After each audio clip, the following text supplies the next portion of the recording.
నమస్తే అండి. నేను రావణ్ మాట్లాడుతున్నాను. ఇప్పుడే నాలుగో బెయిల్ వచ్చింది. నాలుగో బెయిల్ వచ్చింది. ఈ నాలుగో బెయిల్ వచ్చిన తర్వాత మళ్ళీ ఐదో అరెస్ట్ టోల్ గేట్ దగ్గర పట్టుకొని ఇప్పుడు మళ్ళీ నక్కపల్లి తీసుకెళ్తున్నారు. వేంపాడు టోల్ గేట్ దగ్గర. ఒక విషయం గుర్తుపెట్టుకోవాలని ప్రభుత్వానికి చెప్తున్నా. ఈరోజు మీరు నా గొంతు నొక్కే ప్రయత్నం చేస్తున్నారు. కానీ మీకు అర్థం కావాల్సింది ఏంటంటే, మీరు చంపితే నేను ఒక్కడనే చచ్చిపోతా. ప్రశ్నించే వాళ్ళు ఎవరో చావరు. మీరు రావణ గాడిని మాత్రమే చంపగలరు, ప్రశ్నను చంపలేరు. గుర్తుపెట్టుకోండి. రెండో విషయం, ఇంత భయపడుతున్నారా? మీకు అర్థమవుతుందా? ఒక 500 మంది పోలీస్ ఫోర్సు ప్రతిరోజు నా కోసం ప్రజా సమస్యలు, పబ్లిక్ అన్నీ వదిలేసి నా కోసం వాళ్ళు అహర్నిశలు తిండి తిప్పలో లేకుండా తిరుగుతున్నారు. ఎస్పీ క్యాడర్ దగ్గర నుంచి కానిస్టేబుల్ క్యాడర్ దాకా ప్రతి ఒక్కరు నాకు సెక్యూరిటీ ఇచ్చుకుంటూ తిరుగుతున్నారు. ఇదా ఆంధ్రప్రదేశ్ ప్రభుత్వం చేసేది? సిగ్గనిపించట్లేదా మీకు? అంటే ఇక ప్రజా సమస్యలు ఏం లేవా? నేను రేపులు చేశానా? దొమ్మిలు చేశానా? దౌర్జన్యాలు చేశానా? పవన్ కళ్యాణ్ అనే వ్యక్తిని ప్రశ్నించడం మాత్రమే నేను చేసిన తప్పు.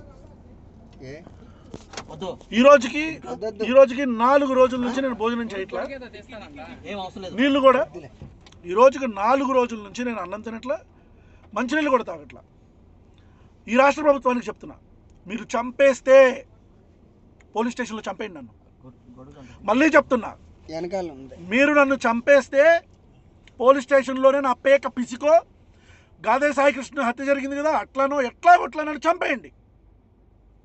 అంతేగాని మొత్తం వ్యవస్థని ఒక్క మనిషి కోసం ఇబ్బంది పెట్టి నా గొంతు నొక్కితేనో నన్ను చంపితేనో ఈ ప్రశ్న లాగుతాయి అనుకుంటే అది మీ పిచ్చి పొరపాటు. ఈరోజు ఎక్కడికి వెళ్తే అక్కడ, అంటే ఈరోజు బెయిల్ వస్తే ఇమీడియట్గా ఒక కేసు, రేపు బెయిల్ వస్తే మళ్ళీ ఒక కేసు. 4 బెయిల్లు ఈ రాష్ట్ర చరిత్రలో, 4 బెయిల్లు 4 రోజుల్లో వచ్చిన మళ్ళీ 5వ రోజు అరెస్ట్ అయిన ఎవడన్నా ఉన్నాడా? Organised crimes. జనసేన పార్టీ నియోజకవర్గాల్లోనే నేను వెళ్ళటం, అక్కడికి ఆర్గనైజ్డ్గా గుండాలు రావటం, నా మీదకి దాడి చేయడానికి ప్రయత్నించటం, పోలీసులు పాపం అహోరాత్రులు లక్ష్మణ అనుకుంటూ నా చుట్టుపక్కల తిరగటం. ఈ ఆర్గనైజ్డ్ క్రైమ్ అంతా ఎవరు చేస్తున్నారు తెలీదా? అంటే చంపుదాం అనుకుంటున్నారు. దానికి ఇంత మరమ్మతులు ఇవన్నీ ఎందుకంటున్నా? డైరెక్ట్గా తీసుకెళ్ళి చంపేయచ్చు కదా పోలీస్ స్టేషన్లో. No, I'm asking you, Chandrababu Naidu గారు, నారా లోకేష్ గారు, ఆంధ్రప్రదేశ్ ఉప ముఖ్యమంత్రి, నా అభిమాన నటుడైన శ్రీ పవన్ కళ్యాణ్ గారు, డైరెక్ట్గా పోలీస్ స్టేషన్లో చంపేయచ్చు కదా. చంపేయండి. లేదా ఈ ఆమరణ నిరాహార దీక్ష నేనే కంటిన్యూ చేసి నేనే చచ్చిపోతా. మళ్ళీ చెప్తున్నా, నన్ను పోలీస్ స్టేషన్లోనే చంపండి,